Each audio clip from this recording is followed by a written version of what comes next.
Look, I've gone against my party.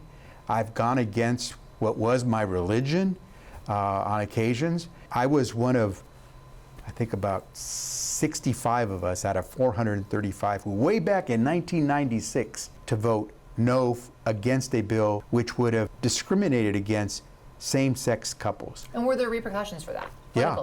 I had people calling for my excommunication from the Catholic Church. Xavier Becerra is one of the high-profile Democrats running to replace California Governor Gavin Newsom when he terms out next year. He currently lives in Sacramento and was most recently Health and Human Resources Secretary under the Biden administration. Before that, he was California Attorney General, a U.S. Congressman, and a state assembly member. He says he's running for governor because, quote, California needs a fighter with experience to tackle the affordability crisis and stand up to Trump. We sat down with each candidate for an in-depth interview covering all the issues that matter to you. But we began by asking what they think our current governor and legislature did right and what they would have done differently. That's one question with Xavier Becerra. He has kept a lot of the industry of tomorrow here in California, and I think you have to give the governor a great deal of credit. Everyone talks about the demise of California. Well, during his watch, we have grown from not just the 5th largest economy to the 4th largest economy. And what about a misstep? It's always easy to Monday morning quarterback. I would have moved sooner on some things. For example, the housing crisis. I wouldn't have waited as long until we see this crushing debt. It's a high-speed rail. I wouldn't have waited till it became clear that we were going to have all these obstacles, principally in court. Time is money.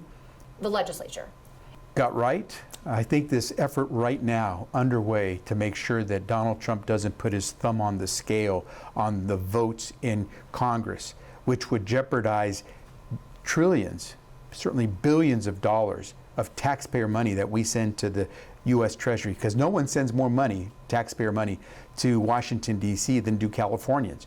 Yet we're not getting it back. We've seen what he's tried to do to California. We have to fight fire with fire. I just sat down with my 12-year-old daughter and explained redistricting. Yes. Her response was, but Mom, 2 wrongs don't make it right. What do you say to that 12-year-old who says, so we're doing what they're doing and we're saying that's wrong? Yeah, what we're doing is not wrong. We're not trying to manipulate communities so we can get votes. But in her eyes, in her simple 12-year-old eyes, she's saying they're redrawing the lines so that they get to pick who goes to D.C. What I would, by the way, your daughter's smart, and good for her. What I would tell her is, take a look at what happens in Washington, D.C. You have a finite number of votes. So he's trying to rig the process to give himself more Republicans. That is not a democratic process. California is simply saying, wait a minute, we're going to fight as we need to make sure our votes count the way they should.